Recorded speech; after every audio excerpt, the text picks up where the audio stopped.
Sore hari ini saya cuma mau cerita satu cerita. Tapi kisah ini akan menyelesaikan masalahnya orang-orang yang punya hutang. Ini langsung pada seger semua ini. Orang-orang yang punya hutang insya Allah akan selesai masalahnya. Berkat cerita yang satu ini. Tapi syaratnya satu.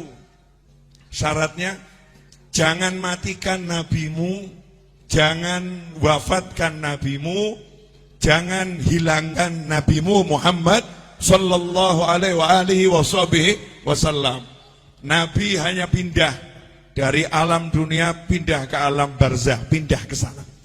Bahkan tubuhnya Nabi tidak mati, tubuhnya tidak mati. Nama kematian buat Nabi hanya keluarnya roh dari jasad. Tapi jasadnya enggak meninggal, jasad Nabi tidak mati. Baru jasadnya syuhada saja masih hidup. Sayyidina Hamzah radhiyallahu taala anhu setelah 40 tahun kuburannya digali karena mau dibuat jalur perairan, dipindah.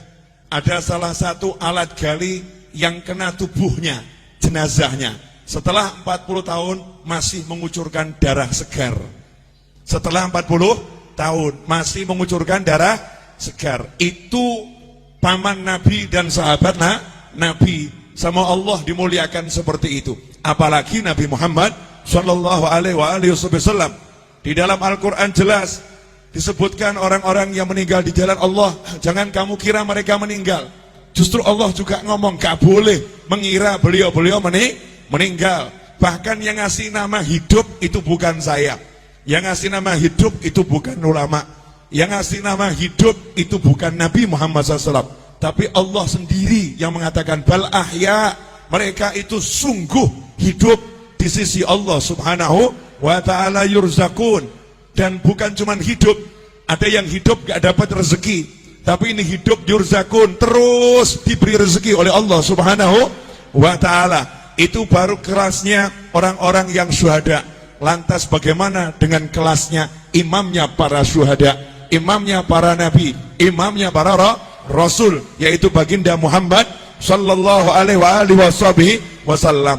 Jadi rasakan dulu, jenengan semua, anda semua, kita semua punya nabi yang hidup di alam sana, yang bekerja di alam sana, yang bergerak di alam sana, gak pernah berhenti, terus memantau umatnya. Termasuk sore hari ini menerima sholawat dan salam jenengan semua.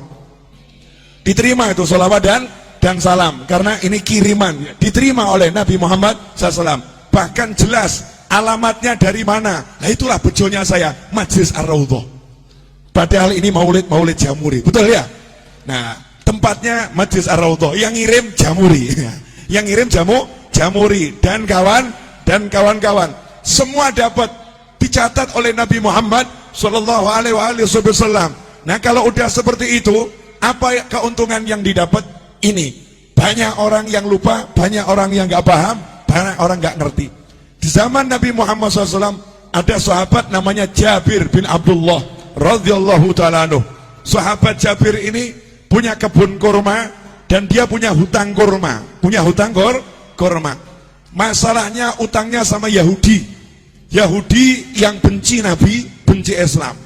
Karena tidak setiap Yahudi benci. Ya, Yahudi itu bangsa. Istri Nabi Sayyidah Sofia juga seorang Yahudiyah. Yang dibenci itu adalah ajarannya Yahudi yang memusuhi Islam. Lah ini udah ajarannya Yahudi, orangnya Yahudi pula. Bencinya sama Nabi luar biasa. Ketika melihat ada satu sahabat punya hutang, belum bisa bayar, maka Yahudinya senang. Ini saatnya untuk menghina sahabatnya Nabi. Ini saatnya untuk merendahkan sahabatnya Nabi Muhammad sallallahu alaihi wasallam. Maka datanglah Yahudi ke kebunnya Jabir bin Abdullah radhiyallahu anhu untuk nagih utang. Ibu-ibu pernah diparani, ditagih? Tahu rasanya? Diparani gak punya duit, enak rasanya ya? Diparani sama orang yang badannya mungkin gede-gede, mungkin badannya tidak enak dilihat, wajahnya serem, itu tidak seberapa. Tapi kalau yang nyamperin ibu-ibu mulutnya cerewet, itu luar biasa. Ayo mau bayar kapan utangmu? Utang kau dibayar. Wah itu lebih dari pria-pria yang badannya besar itu, yang cerewetnya luar luar biasa, kalimatnya menusuk dan merobek-robek jiwa dan menyebabkan ibu sakit hati ketemu orang yang seperti itu. Hari itu Yahudi datang ke tempatnya Jabir. Nabi Muhammad SAW dimintai tolong sama Jabir, ya Rasulullah, tolong utang saya ini biar bisa ditunda, dibayar tahun depan. Yahudinya diajak bicara. Nabi ngajak sahabat, ini kerennya di sini, hebatnya di sini. Ada satu teman Nabi, sahabat Nabi punya utang. Uangnya buat bayar gak cukup, kebunnya buat bayar gak cukup. Nabi Muhammad SAW tidak duduk di rumahnya, tapi Rasulullah SAW ngajak sahabat-sahabatnya, yuk kita ke rumahnya Jabir, ayo kita ke kebunnya Jabir. Kasihan itu, Jabir digeruduk Yahudi, Jabir disamperin Yahudi. Ini Yahudinya lagi nagih Jabir, mau menghinakan Jabir. Berangkat Nabi Muhammad SAW bersama sahabat.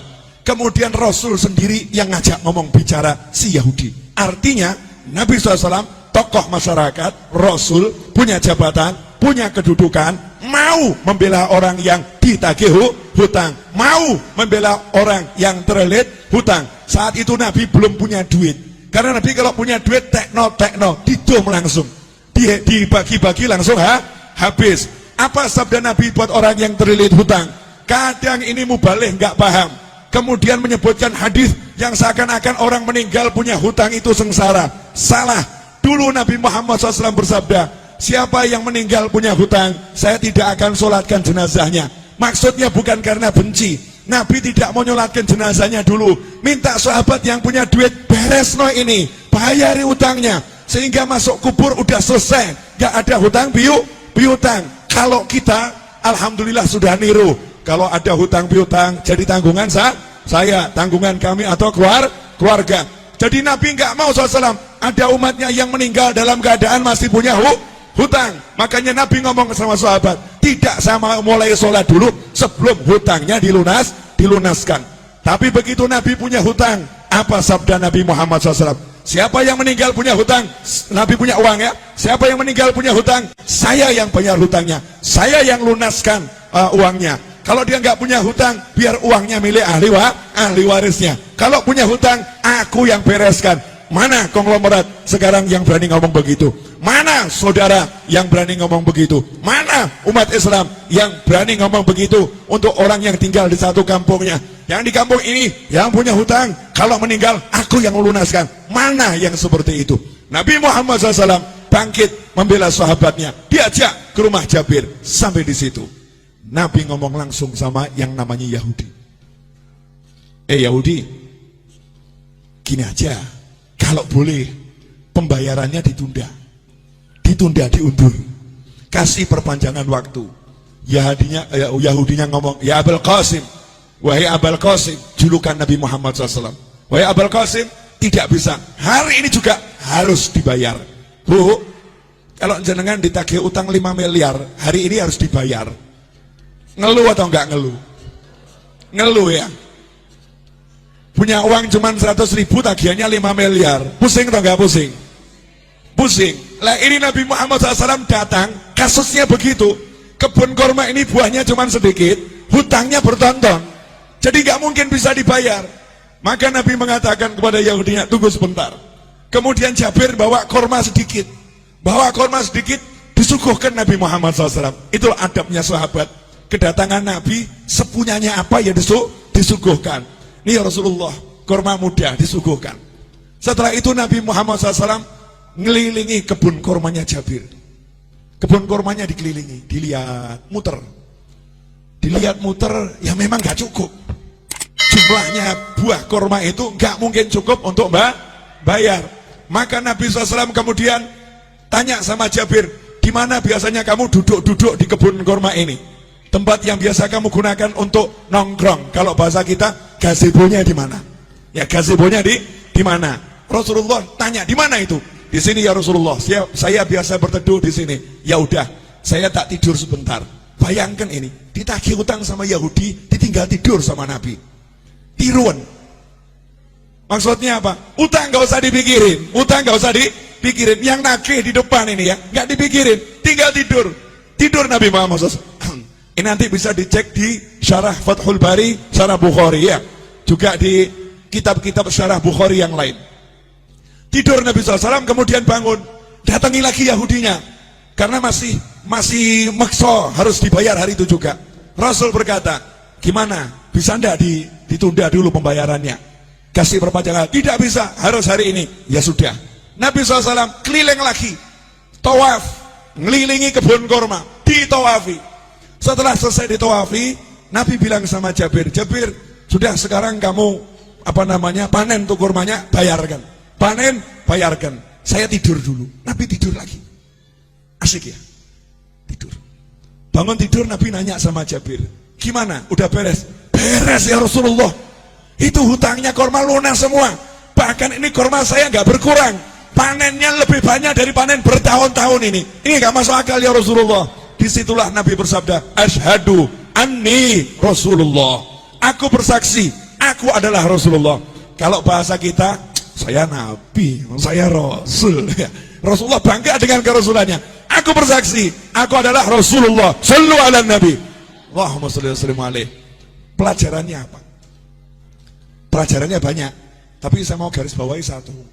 Lah kamu kalau ada masalah, nabimu mau buang. Kamu punya masalah, nabimu kamu singkirkan. Kamu punya masalah seperti nggak punya nabi. Sahabat ada masalah, punya nabi. Sahabat ada masalah, tahu punya Rasul. Makanya yang ngomong sama nabinya, ngomong sama Rasulnya. Nah kalau sudah jadi sahabatnya Nabi, jadi temannya Nabi SAW, kalau punya masalah, Nabi selesaikan. Nah kenapa kita sekarang ada masalah, gak selesai-selesai, gak pernah menjadikan Nabi sebagai teman, gak pernah menjadikan Nabi sebagai sahabat. Beda dengan para kiai dan habib-habib tempo dulu. Habib dan kiai tempo dulu itu tidak pernah mengajarkan pakailah pakaian dengan tangan kanan, melepas dengan tangan kiri. Gak seperti itu. Tapi para habib dan para kiai ngajari, pakailah pakaian, bayangkan gimana Nabi pakai pakaian. Nabi kalau pakai pakaian tuh kamu bayangkan dulu. Nabi kalau pakai pakaian, tangan kanan dulu. Kalau melepas, tangan kirinya. Rasulullah SAW kalau pakai sandal, kaki kanan. Kalau melepas, kaki kiri. Bukan masalah kanan kirinya, tapi suruh bayangkan nabinya, suruh bayangkan Rasulnya Muhammad Sallallahu alaihi wasallam. Nah kalau kita udah seperti itu, jalan kita bayangkan gimana Rasulullah pakai sandal, kemudian jalan kita bayangkan bagaimana Rasulullah berjalan, duduk kita bayangkan bagaimana Rasulullah dulu SAW. Maka kalau kita punya hajat, ada masalah, tinggal ngomong, Kanjeng Nabi pengen beli rumah, gak punya duit, ngomong. Kamu kira ini semua jadi begini karena saya punya duit? Enggak. Tapi gara-gara saya rajin ngomong, ya Rasulullah, cucumu yang agak nyebelin di Solo ini, banyak dosanya, banyak salahnya, punya utang banyak, punya hajat banyak, please mintakan sama Allah, lunaskan, mintakan sama Allah, selesaikan, mintakan sama Allah. Lah kalau Jabir itu sahabat, Nabi datang ngurusi, masa saya cucunya nggak diurusi? Gak mungkin. Masa saya cucunya nggak diurusin? Gak mungkin. Lantas bagaimana dengan Anda? Beb, saya bukan cucu Nabi. Tenang, Anda semua bisa jadi saudara Nabi Muhammad SAW. Rasul dalam hadis mengatakan, sungguh saya kangen sama saudara saya. Maka sahabat ngomong, ya Rasulullah, kan kami ada di sini, kami saudaramu, kok dicari? Kenapa? Saya nggak cari kalian, kalian sahabat saya, bukan saudara saya. Lantas siapa saudaramu ya Rasulullah SAW?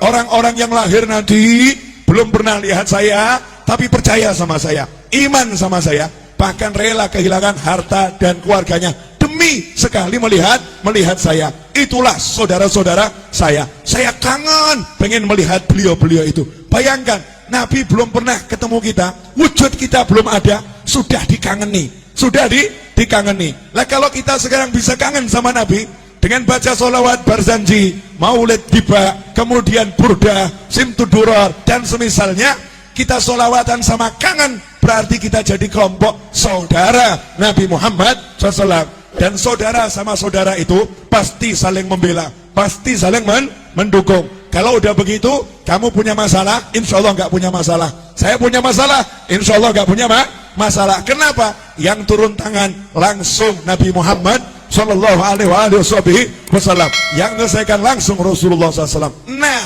biar Rasul mau turun tangan, biar Rasul mau menyelesaikan, saya kasih tip satu, gak usah banyak-banyak. Mau bu? Wani piro? Ya karena ini urusannya urusan masalah. Banyak orang zaman sekarang kan penuh masalah, bingung solusi. Gampang. Ilmunya orang tua. Pegang tasbih, baca nariyah 4.444 kali. Pegang tasbih, baca munjiah 1.000 kali. Solawat, pegang solawat. Solawatin masalahmu. Ada orang ngomong, Beb, ini kan urusan dunia. Masa solawat dipakai urusan dunia? Loh, kamu tuh masa urusan dunia mau pakai apa kalau nggak pakai takwa? Urusan dunia itu diraih dengan takwa. Kamu punya hajat pengen kabul harus doa. Doa nggak pakai solawat nggak diterima sama Allah.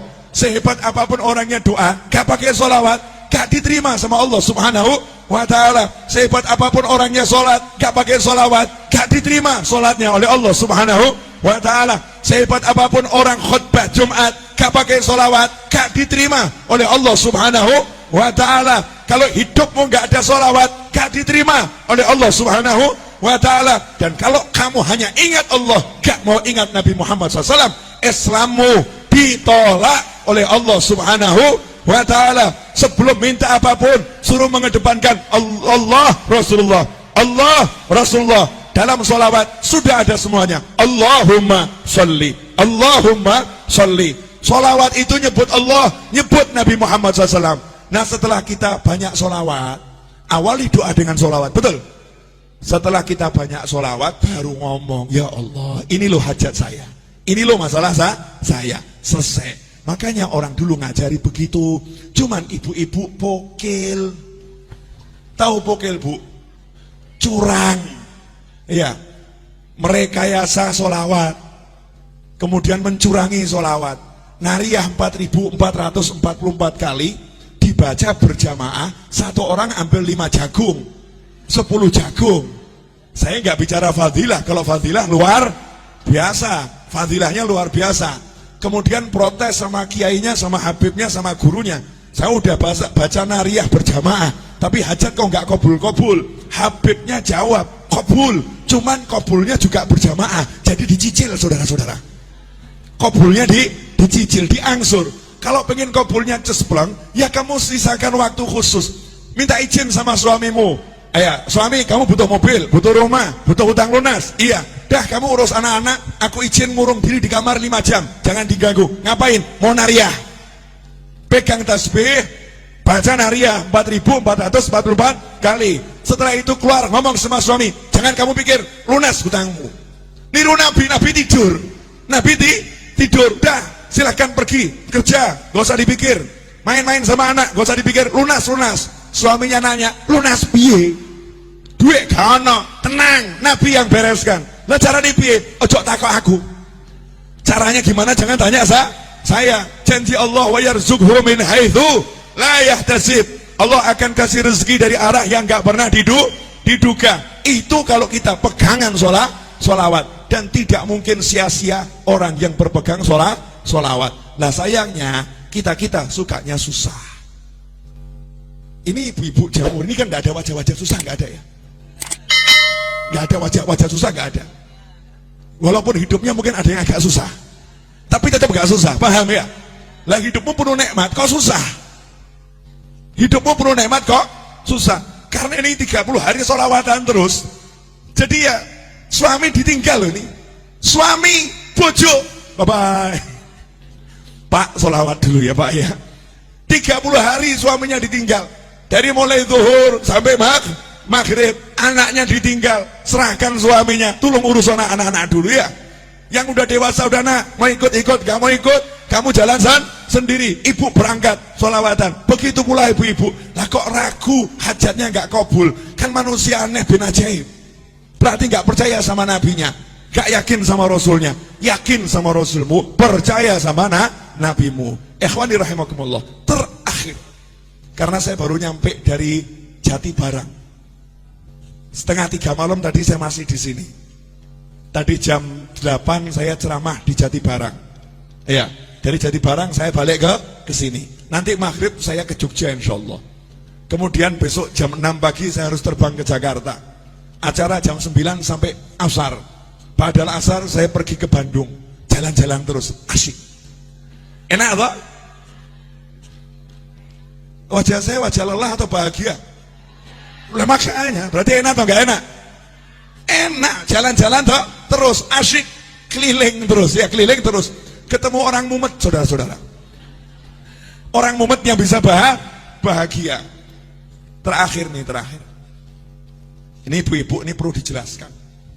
Saya masih ingat kata-kata Habib Anis. Ibu-ibu itu yang wirid-wiridnya jauh lebih banyak dari bapak-bapak. Bahkan mungkin ibu-ibu itu punya buku doa terbanyak dibandingkan bapak-bapak. Yang paling hafal doa-doa itu ibu-ibu. Doa pelunas hutang 1, doa pelunas hutang 2, doa pelunas hutang 3 gitu ya. Itu ibu-ibu. Saking mumetnya, wiridnya luar biasa, itu ibu-ibu. Nah gini Bu, yang di atas juga, pemirsa di rumah juga, sering ada orang yang ngomong begini, saya semakin rajin sholawat, kok rezeki semakin seret. Sejak ikut Jamuri kok bisnis saya berantakan. Sejak ikut Majelis Ar-Raudhah kok warung saya sepi. Sepi. Dulu waktu saya nggak pernah sholat, warung saya laris. Waktu saya mabuk-mabukan, rezeki saya lancar. Saya mendekat sama Allah, kok dunia menjauhi saya. Nah ini yang ngomong begini gagal paham. Paham.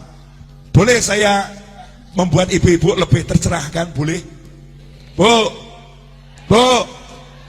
pilih duit atau sehat? Pilih anak atau duit? Gini, ulangi. Pilih duit atau sehat? Pilih punya anak atau enggak punya anak? Pilih punya duit tapi enggak punya anak, atau enggak punya duit tapi punya anak? Mesti ngeyel. Punya duit, punya anak. Kenapa saya nanya seperti ini? Maksud saya begini loh. Yang namanya duit itu kecil. Tahu kata Allah Ta'ala, dunia dan segala isinya la ta'dilu janaha ba'ullah. Dunia dan segala isinya tidak sepadan dengan sebelah sayap nyamuk. Sebelah sayap nyamuk sama dunia, maqablal akhirah, semuanya itu. Planet-planet, kemudian galaksi, antariksa, dan segala isinya, kalau ditimbang dibandingkan sebelah sayap nyamuk, kata Allah Ta'ala, masih berat sayapnya nyamuk dalam pandangan Allah. Artinya gak ada artinya sama sekali. Jadi kalau kamu punya duit seberapapun, itu rezeki yang remeh-temeh, rezeki yang hina, rezeki yang kecil, rezeki yang jelek. Karena jeleknya yang kafir dikasih, yang maksiat dikasih. Barang elek, silakan ambil. Barang jelek, ambil. Boleh saya minta? Oh boleh. Barang elek, jelek, ambil. Karena jelek. Barang bagus, saya minta. Nanti dulu, syarat dan ketentuan berlaku. Berlaku. Nah yang barang bagus apa? Bisa sholat, bisa zikir, bisa sholawat, bisa bekti sama orang tua, bisa puasa, bisa baca Al-Quran, bisa menikmati maulid. Ini rezeki yang luar biasa. Makanya ketika kamu mendekat sama Allah, kemudian kok duniamu kecil, itu tanda-tanda bahwasanya kamu dikasih rezeki yang sangat besar. Masalahnya duitmu seret, itu aja. Cuman duit yang seret, tapi kan mata sehat, telinga sehat, kaki sehat, semuanya sehat. Bisa menikmati majelis, bisa bahagia. Ada orang yang duitnya banyak, habis buat berobat. Ada orang yang duitnya banyak, habis untuk memuaskan nafsunya, nggak puas. Cari bahagia, nggak bahagia. Dan jenengan modal masuk Jamuri, duduk silo, selonjor, senden, bahagia. Kok murah men ya? Gampang men nih, bahagianya, mudahnya luar biasa. Nikmat dari Allah Subhanahu wa Ta'ala. Kuncinya di situ. Buang dulu dunia dari hati, kecilkan. Gak ada manfaatnya, cilik, gak ada artinya. Setelah bisa kamu buang, nanti di situ dunianya akan datang. Bahasa saya begini, perempuan cantik itu kalau dikejar semakin gaya. Betul? Ini pengalaman pribadi ini. Ya, pria tampan kalau dikejar juga semakin gaya. Tapi kalau dicuekin pasti penasaran. Ini semua orang ngejar saya ya. Kok yang satu ini cuek-cuek saja ya? Akhirnya kebalik. Yang cantik tadi itu akan ngejar. Betul ya? Kejar. Lah kalau kamu pengen dikejar dunia, cuekin dunianya. Cuekin dunianya. Kalau kamu cuek sama dunia, dunianya nanti akan penasaran. Kok aku nggak disentuh ya? Aku nggak dicari sama dia ya? Aku kok nggak dianggap ya? Dunianya akhirnya jor-joran. Ambil, ayo, tertarik sama aku. Ambil, tertarik sama aku. Kita tetap nyantai-nyantai saja. Cuek. Nggak ngaruh, nggak ngaruh. Nggak ngaruh, nggak ngaruh. Itu kunci untuk menguasai dunia. Rahasianya di situ. Terakhir. Nah, ini saya ceramah bengak-bengok biar ngantuknya hilang kabeh. Karena ini jamnya jam ngantuk dari tadi jam 1 kan ya? Ngantuk. Terakhir ibu-ibu yang dimuliakan Allah Subhanahu wa ta'ala. Jadi kalau ada masalah gak usah bingung, gelar sejadah, pegang tasbih, baca sholawat, selesai. Setelah itu ojo mbok pikir, jangan dipikir, lanjutkan kehidupan. Masak ya masak, ngobrol sama anak ya ngobrol sama anak, dan jangan buka handphone kemudian share sama temennya, sumpek aku sumpek. Nah ini gak selesai masalah ini. Sumpek, saya lagi banyak masalah. Semakin kamu nyebut, semakin sumpek itu. Semakin sumpek. Udah kamu duduk baca sholawat, selesai, gak usah di-share. Walaupun suamimu nyebelin, gak usah diurus, sholawatin. Selesai. Terus saya punya pengalaman, orang curhat sama saya, Beb, ini suami saya kok ngombak-ngambek terus nih, Beb. Pulang ke rumah ketemu suami wajah ngambek terus. Suntuk saya, Beb. Gimana caranya? Sholawatono. Selesai. Jadi nanti kamu ngelus-ngelusnya sama sholawatin. Allahumma sholli ala sayyidina Muhammad. Di hati saja tidak disolawatin. Besoknya laporan lagi, Beb, alhamdulillah gimana? Udah nggak ngambek lagi. Silahkan dipraktekkan ibu-ibu ya. Kalau suaminya suka ngambek-ngambek, sholawatin. Ya, sholawatin. Kalau kerja di perusahaan, bosnya ngambek-ngambek, sholawatin. Kalau ada pelanggan yang ruwet, sholawatin. Beres, nggak mungkin tidak beres. Jaminan 100%, 100%. Ini yang ngomong sudah praktek. Yang ngomong sudah praktek. Kalau ketemu orang ruwet-ruwet, modal saya tak sholawatin, selesai. Ya, sholawatin selesai. Kalau saya nggak kuat nyolawatin, saya titip sama teman-teman saya, duduk di musola, baca munjiah 100 kali, saya punya hajat. Duduk di tanah sana, baca munjiah 1000 kali, saya punya hajat. Giliran saya nyupir ceramah, saya ceramah, yang lain sholawat. Selesai ceramah, selesai masalah. Mau praktek? Jangan, berarti kamu nunggu masalah dulu. Jangan praktek untuk masalah, praktek untuk hajat. Terima kasih, jazakumullah khairan katsiran. Insyaallah yang sedikit ini barokah dan manfaat. Saya udah bilang pokoknya kalau bulan Maulid ceramah saya berusaha dan saya begini nih sumuk dan panas. Saya membayangkan bagaimana ibu-ibu kuat dengan pakaian yang seperti ini ya, luar biasa. Waktu saya di Hongkong naik taksi, supir taksinya diminta sama TKW Hongkong dengan bahasa Hongkongnya, tolong AC-nya didinginkan. Maka jawaban supir taksinya, AC saya sudah dingin. Masalahnya bukan di AC, tapi pakaianmu kebanyakan katanya. Bukan pakai jubah, pakai ini tuh apa namanya TKW kalau pengajian, pakaianmu kebanyakan. Alhamdulillah, insya Allah kalau pakai baju gini kepanasan akan menghilangkan panasnya neraka, menghilangkan panasnya kubur. Saya minta semuanya angkat tangan, tirukan saya boleh? Bismillahirrahmanirrahim. Allahumma sholli wa sallim ala sayyidina Muhammadin wa alihi wa sahbihi ajma'in. Rabbi ighfirli wa li walidayya warhamhuma kama rabbayani shaghira. Rabbi ighfirli wa li walidayya warhamhuma kama rabbayani shaghira. Rabbi ighfirli wa li walidayya warhamhuma kama rabbayani shaghira. Wa sallallahu ala sayyidina Muhammadin wa alihi wa sahbihi wa sallam walhamdulillahi rabbil alamin. Alhamdulillah, detik ini ibu-ibu naik pangkat jadi anak yang solihah. Anak yang solihah. Karena dalam hadis disebutkan waladun salihun yad'ulah. Anak soleh itu yang mendoakan orang tua. amanat saya, sehabis sholat jangan tinggalkan doa ini. Rabbighfirli wali walidayya warhamhuma kama rabbayani shaghira. Dan ajarkan pada siapapun, ajarkan kepada anak kita. Janji Nabi, Allah tidak akan memutuskan rezeki dari seorang hamba yang hamba itu tidak memutuskan doa untuk orang tuanya. Maka kalau kita doakan orang tua kita terus, maka rezeki zahir dan batin tidak akan putus. Saya mengucapkan jazakumullah khairan dan mohon maaf atas segala ketidaknyamanan dan kekurangan majelis ini dalam menyambut Anda semua. Mudah-mudahan dimaafkan dan barokah. Amin. Wassallallahu ala sayyidina Muhammadin.